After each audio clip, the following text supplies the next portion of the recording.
Have you ever wondered if there are questions that atheism just can't fully answer? This isn't about winning a debate or making someone feel wrong. It's about exploring the biggest questions humans face. It's questions that shape how we live, think, and view the world. Atheism usually says there's no God, no higher power, no ultimate meaning, just nature, chance, and human decisions. And for some, that feels like freedom. You don't have to worry about rules, afterlife, or cosmic consequences. You just live. But here's the thing. Some questions keep coming back, no matter how much we try to avoid them. They're not about personal belief or religious tradition. They're about the structure of reality itself, about what makes life make sense. So today, let's talk about 5 big questions that atheism struggles to answer fully. These aren't gotcha questions. They're real-life challenges that even top philosophers and scientists admit are unsolved. And if you're honest with yourself, they might get you thinking in new ways. Let's start. Question 1. Why does anything exist at all? Not just humans, not just planets, but existence itself. Why is there something rather than nothing? Atheism often says, the universe just exists. It's a brute fact. Some say it came from a random fluctuation in a quantum vacuum. But if you think about it, that's not really an answer. A vacuum is still something. Laws of physics are still something. Where did those come from? Even the idea of a multiverse doesn't solve this. If there are infinite universes, where did the multiverse come from? Why do the laws of logic and math exist at all? Why do we have any universe instead of total nothingness? This is a deep problem. The philosopher Derek Parfit called it the biggest mystery. Stephen Hawking admitted, why does the universe bother to exist? Why not just nothing? Now, some people are okay saying, it just is. But if we accept that, we stop asking the deepest questions about reality. Throughout history, humans have realized that something must exist that explains itself, something that isn't dependent on other things. Otherwise, you get an infinite chain of what caused that. And it never ends. Some people call that foundational reality God. Others call it necessary being, or first cause. But whatever you call it, atheism doesn't really give a satisfying answer to why there's anything at all. Question 2. Where did consciousness come from? We all know what it's like to be conscious. You're not just a machine processing inputs and outputs. You feel things. You have thoughts. You experience beauty, love, pain, meaning. You can imagine a world that doesn't exist. You can reflect on your own mind. But why?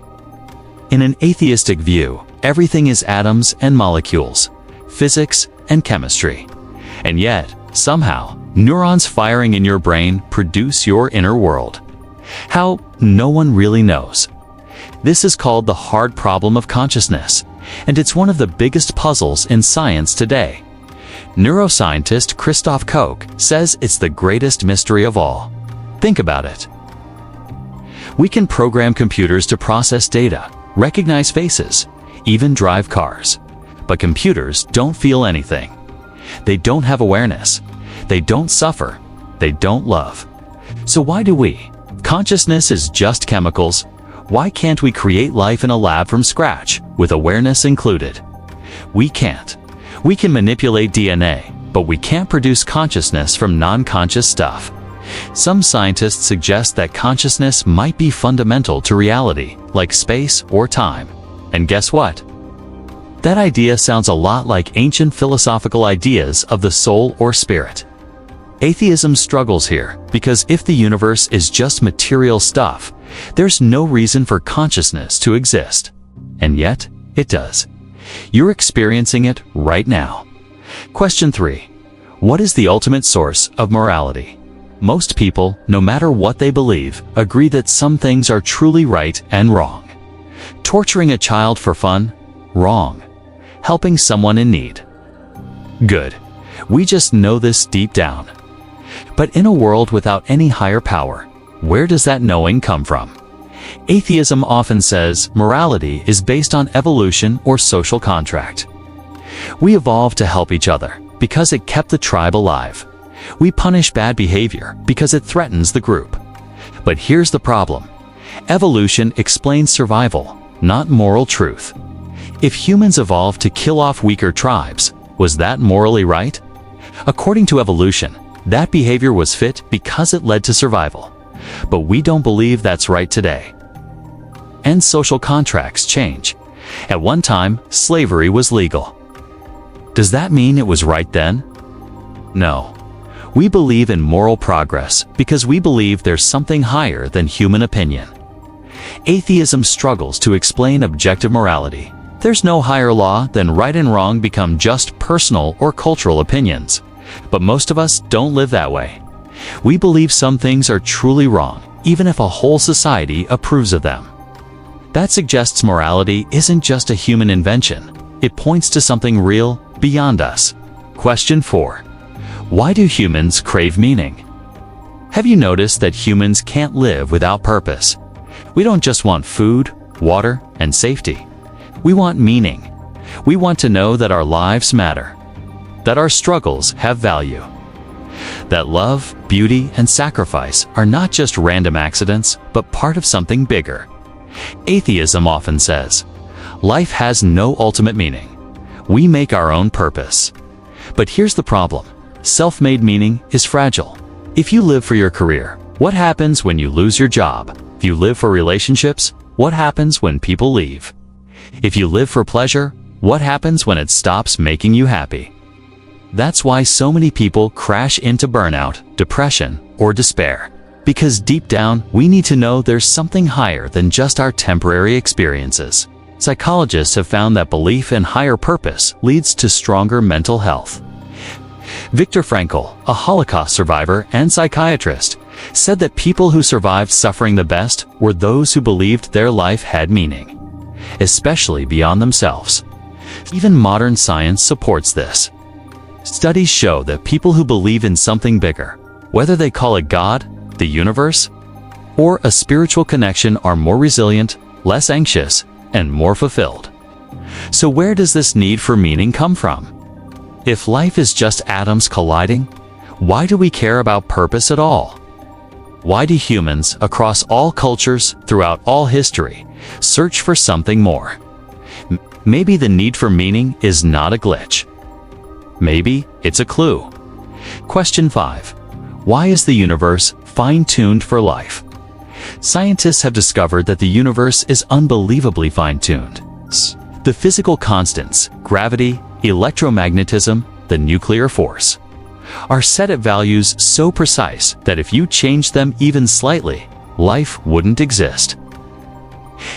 If gravity were a tiny bit stronger or weaker, stars wouldn't form.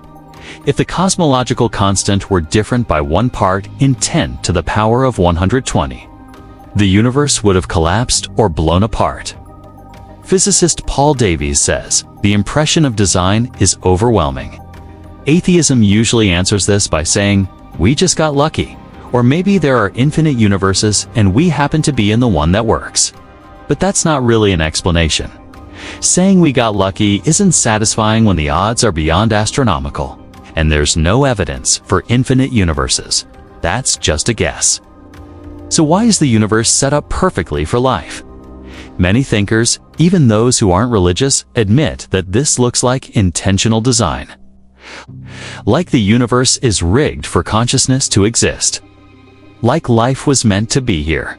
And if that's true, it changes everything. So, those are the 5 questions. Why is there something rather than nothing? Where did consciousness come from? What's the real source of morality? Why do we crave meaning? And why is the universe fine-tuned for life? These are not just academic puzzles. They're questions that affect how we see ourselves, how we live, and what we believe about the future. Atheism gives some answers, but many of them end in we don't know, or it just is. That's honest, but maybe it's not enough. Maybe the fact that these questions exist points to something more. Maybe reality isn't just cold matter. Maybe consciousness, morality, meaning, and the structure of the universe are signs that there's a deeper truth behind it all. And maybe the reason these questions won't go away is because, deep down, we know that life isn't just a random accident. Maybe you're here for a reason.